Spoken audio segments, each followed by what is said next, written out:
Hoy vamos a analizar en profundidad la naturaleza de la política, tomando como punto de partida las ideas que se presentan en el material de Magna Republic. Efectivamente, el documento fuente, describe la política como una actividad esencial, ¿no? Orientada a construir acuerdos, a canalizar intereses y organizar la convivencia, para el bien común. Y la contrapone, de forma explícita, a lo que llama politiquería, al espectáculo o la confrontación. Y todo esto, además, en un contexto que el propio texto califica de saturado de desconfianza. Precisamente. Y esa descripción nos sitúa ante la cuestión que yo creo guiará nuestra conversación hoy.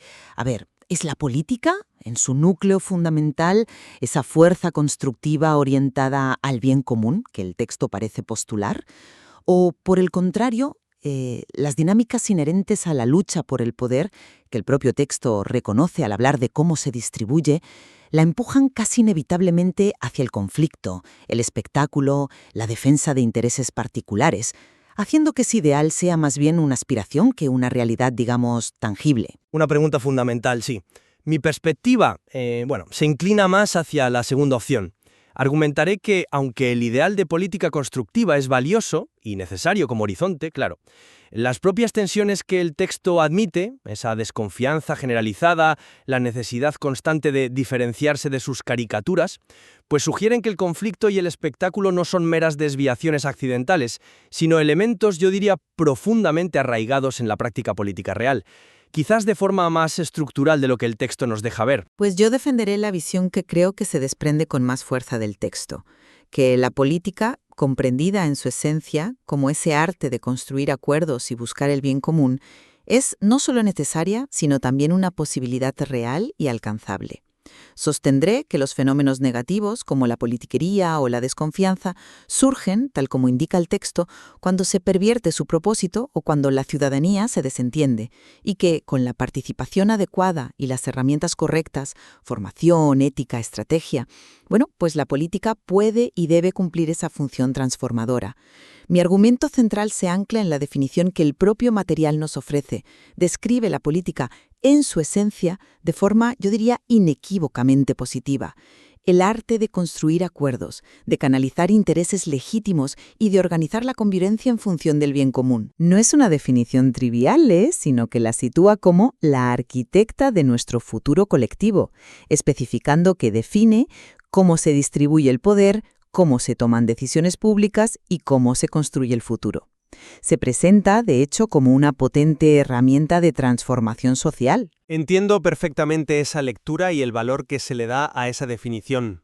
Es, sin duda, una visión atractiva y, necesaria como ideal. Yo diría que es más que atractiva, es funcionalmente necesaria. El texto es claro al respecto. Los problemas que vemos, la politiquería, el ruido electoral, la confrontación partidista, no son la política en sí, sino una desviación, una confusión de su verdadera naturaleza. Y el texto apunta a una causa principal de esta degradación, la apatía o el distanciamiento ciudadano. Cito textualmente: cuando la ciudadanía se aleja de la política, el vacío lo ocupan intereses que no siempre representan al pueblo. La solución que propone, es coherente con este diagnóstico: recuperar la esencia de la política a través de una participación ciudadana activa e informada. Participar, entender y proponer, y mediante un ejercicio de la política que sea técnicamente solvente y éticamente responsable, abordándola con formación, estrategia, ética y visión. Solo así, nos dice, puede convertirse en la vía legítima para alcanzar los objetivos nacionales. La esencia positiva está ahí esperando, ser activada correctamente. Comprendo esa lógica, claro, aunque yo lo enfocaría de manera distinta. Reconozco el valor normativo de esa definición, es el faro que debería guiarnos. Sí. Sin embargo, mantengo cierto escepticismo sobre si esa esencia pura puede realmente disociarse tan nítidamente de la práctica política concreta, la del día a día.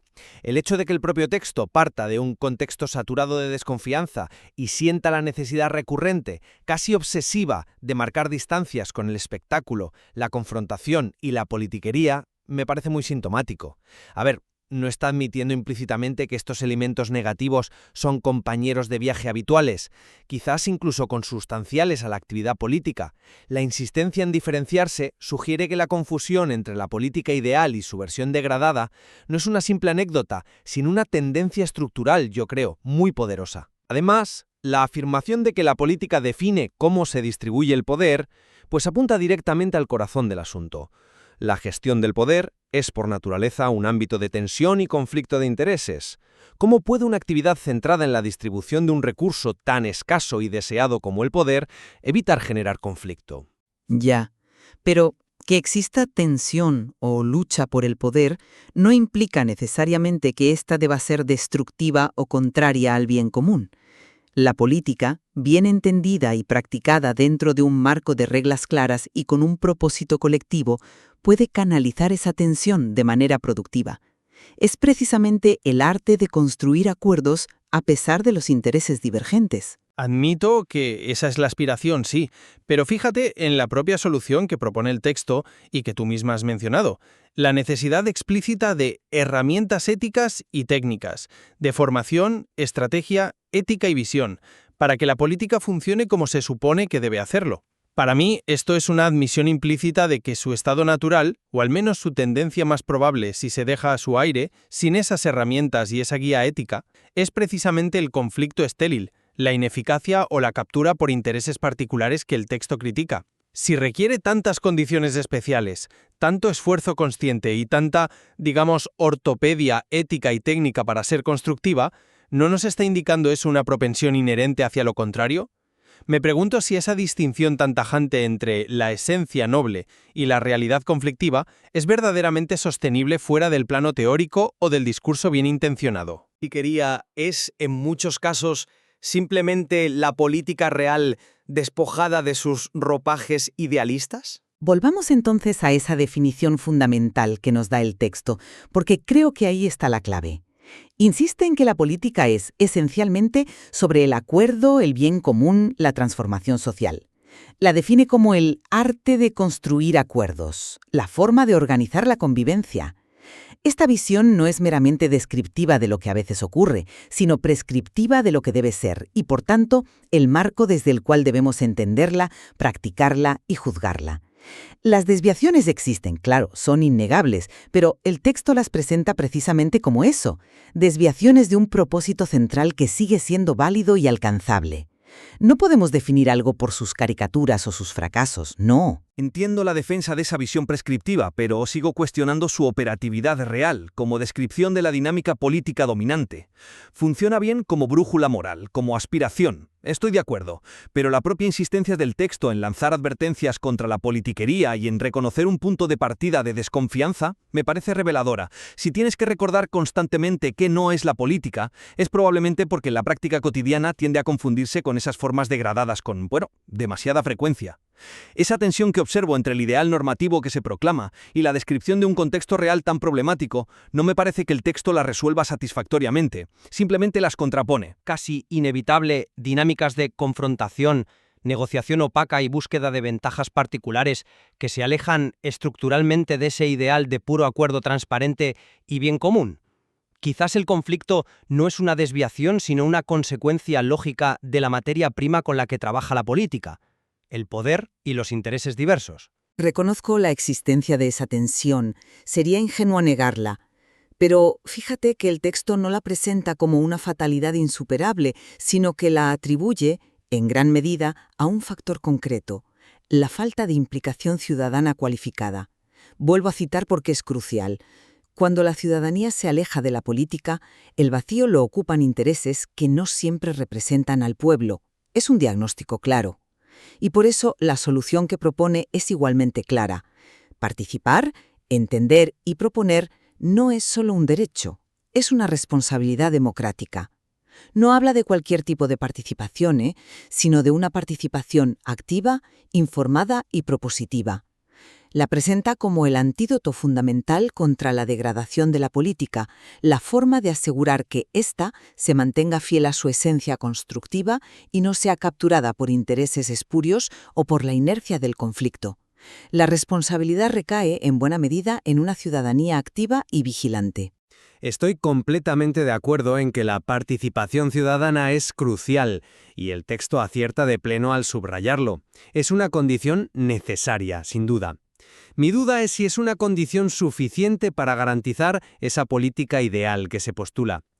La historia reciente y la observación de la realidad política nos ofrecen, numerosos ejemplos de cómo la propia participación puede ser manipulada, canalizada hacia la polarización, fragmentada o incluso convertirse ella misma en parte del espectáculo político que se critica. Pensemos en fenómenos como el populismo, que moviliza grandes masas, pero no necesariamente hacia el diálogo constructivo, o en cómo las redes sociales pueden fomentar una participación muy intensa, pero a menudo superficial y agresiva. ¿No simplifica el texto la relación entre el volumen de participación y la cualidad democrática resultante? Quizás la apatía ciudadana, que el texto ve como causa principal, sea en muchos casos también una consecuencia de una política que ya se percibe como un juego de poder inaccesible, opaco, ajeno al bien común. Tal vez la raíz del problema esté también en dinámicas estructurales de poder, en desigualdades profundas, que la mera participación individual, por muy informada que sea, tiene dificultades para desmontar por sí sola si no se abordan esas estructuras. Es un punto interesante, sí, pero creo que el texto anticipa parte de esa objeción, al no hablar solo de participar, sino del trinomio participar, entender y proponer. Esto sugiere una participación mucho más profunda y cualificada que la mera movilización o la expresión de opiniones. Implica comprender la complejidad de los problemas, analizar críticamente la información y ser capaz de articular propuestas viables. No es solo activismo, es también conocimiento y capacidad estratégica. Y esto conecta directamente con el tercer punto clave que quería abordar, la visión de la política como una herramienta. Precisamente esa metáfora de la herramienta es la que me genera más reservas, si te soy sincero. Pues el texto la utiliza de forma explícita y positiva. La describe como una herramienta de transformación social. Y como cualquier herramienta potente y compleja, pensemos en un bisturí, no en un martillo, requiere un manejo experto, cuidadoso y responsable. Por eso el texto insiste tanto en la necesidad de formación, estrategia, ética y visión. No basta con la voluntad política o la participación. Hay que saber cómo hacerlo, dice.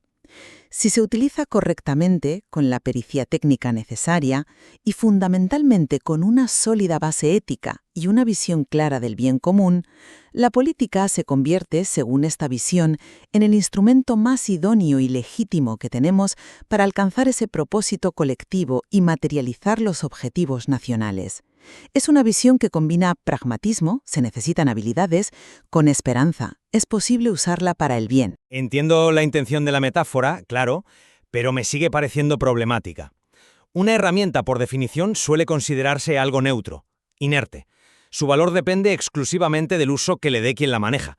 Pero, ¿podemos decir honestamente que la política es una herramienta neutra? ¿O es que la propia naturaleza de la actividad política, la gestión constante del poder, la toma de decisiones que inevitablemente afectan a colectivos con intereses diversos y a menudo contrapuestos, la necesidad de negociar, de formar coaliciones, de persuadir y a veces de confrontar, genera por sí misma dinámicas que distan mucho de la neutralidad? La función central que el texto le atribuye, la de distribuir el poder, implica necesariamente que habrá ganadores y perdedores, alianzas y oposiciones, tensiones inherentes. ¿Puede una herramienta cuya función esencial es gestionar el conflicto y la distribución de poder ser considerada simplemente neutral? Me parece que la propia herramienta está cargada de potencial conflictivo. Además, el fuerte énfasis que pone el texto en la necesidad de empoderar a líderes, ciudadanos y autoridades con herramientas éticas y técnicas podría interpretarse, dándole la vuelta, de una manera menos optimista. Sugiere que sin esa intervención externa, sin esa capacitación especializada y esa vigilancia ética constante, el sistema político tiende por defecto, casi por gravedad, a la ineficacia, a la confrontación destructiva o incluso a la corrupción. No parece una simple herramienta que uno elige usar bien o mal, sino más bien una maquinaria muy compleja con una fuerte tendencia al sobrecalentamiento y al desvío de sus fines si no se la controla y ajusta permanentemente. En resumen, y volviendo a mi interpretación del material de Magna Republic, considero que nos ofrece una visión fundamentalmente positiva y sobre todo necesaria de la política. La reivindica en su esencia más profunda, como esa capacidad humana indispensable para construir acuerdos, organizar la convivencia pacífica y avanzar hacia un futuro mejor. Los desafíos que todos constatamos, la politiquería, la desconfianza ciudadana, el ruido mediático, el espectáculo, son presentados no como la verdadera cara de la política, sino como obstáculos, como distorsiones de esa esencia que pueden y deben ser superados. Y la clave para lograrlo, según se desprende del texto, reside en una combinación de factores: una ciudadanía activa, informada, crítica y propositiva, que asume su responsabilidad democrática, y un ejercicio de la política basado en la competencia técnica, la visión estratégica y, sobre todo, un compromiso ético ineludible con el bien común. La llamada es a no confundir la enorme potencialidad constructiva de la política con sus posibles y frecuentes corrupciones. Mi conclusión, como he ido argumentando, difiere en el énfasis y en la interpretación de esas tensiones.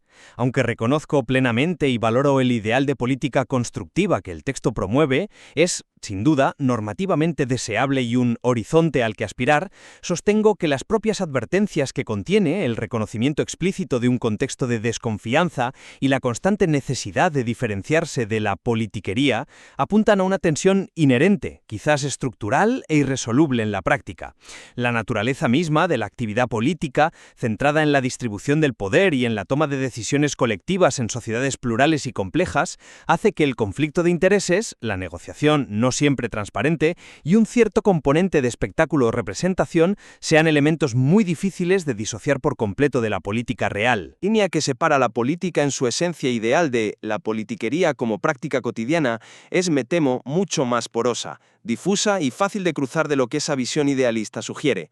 El conflicto y el poder son, creo, parte intrínseca del juego. Queda claro, en cualquier caso, que el material fuente de Magna Republic es rico y estimulante, capaz de generar interpretaciones diversas y un análisis profundo sobre algo tan central en nuestras vidas como es la política. Explorar estas perspectivas contrapuestas, ambas ancladas en las reflexiones que nos ofrece el texto, nos permite, creo, ahondar en la complejidad del fenómeno político y evitar visiones simplistas. Totalmente de acuerdo. Esperamos que este intercambio de puntos de vista, este análisis desde ángulos distintos, haya servido para iluminar diferentes facetas del problema y para estimular la propia reflexión de quienes nos escuchan sobre cómo conciliar ese ideal político necesario con la realidad, a menudo frustrante, que observamos y experimentamos. Sin duda, el material fuente de Magna Republic ofrece mucho más para seguir profundizando en este análisis fundamental.